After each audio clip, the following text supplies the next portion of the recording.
보통 개발자 강의들을 보면 프로젝트를 만들면서 라이브러리나 프레임워크를 배울 수 있게 가르쳐 줍니다.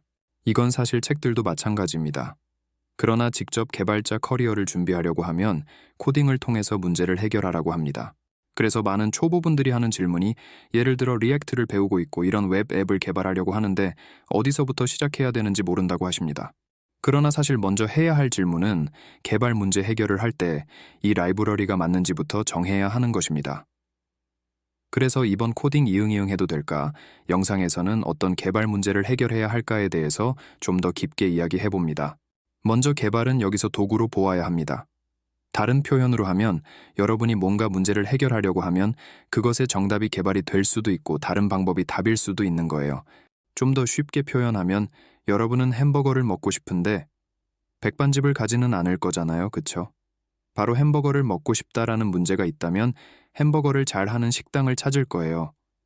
아무리 가까운 곳에 다른 식당들이 있어도 안 가는 것처럼 비슷한 케이스로 기업들도 요즘 나오는 AI 기술이 인기 있다고 해서 말도 안 되는 방법으로 AI를 이용하려고 해요. 결국 이런 많은 도전들이 실패하는 경우들이 대부분일 거예요. 바로 그만큼 정확한 문제를 파악하고 답을 생각하는 게 얼마나 중요한지 알아야 한다는 것이에요. 이건 개발만 관련 숙제가 아니라 모든 문제 해결에 큰 역할을 해요. 해결할 문제를 잘 파악을 했고 개발이 답이라고 생각한다면 그 다음에는 어떤 프레임워크를 쓸까 고민하지 말고 어떤 기능들을 꼭 필요로 하는지 정리해야 해요. 프레임워크나 라이브러리를 먼저 생각하게 되면 일어나는 상황은 개발하는 중에 꼭 사용자가 원하는 요구사항들이 그게 정한 프레임워크에서 기술적으로 가능하지 않다는 이유로 안 만들게 될 수 있어요. 반대로 사용자가 원하는 기능들을 우선순위로 생각해서 알면 굳이 정한 기술 라이브러리나 프레임워크만 사용하지 않아도 되는 거예요. 다르게 표현하면 프레임워크를 정하고 개발 문제를 찾는 게 아니라 개발 문제를 찾고 그것에 맞는 프레임워크가 뭔지 알아보는 거예요. 예를 들어 여러분이 아주 간단한 정적 웹페이지 또는 스태틱 웹페이지를 만든다고 생각할게요. 이런 경우 리액트나 다른 라이브러리를 사용은 해도 되지만 굳이 쓸 필요는 없습니다. 그냥 HTML, CSS 그리고 자바스크립트만으로도 충분히 가능합니다. 그래서 여기서 잠깐 정리를 하고 가면 문제 해결의 순서는 첫째 해결할 문제가 뭐인지 생각한다.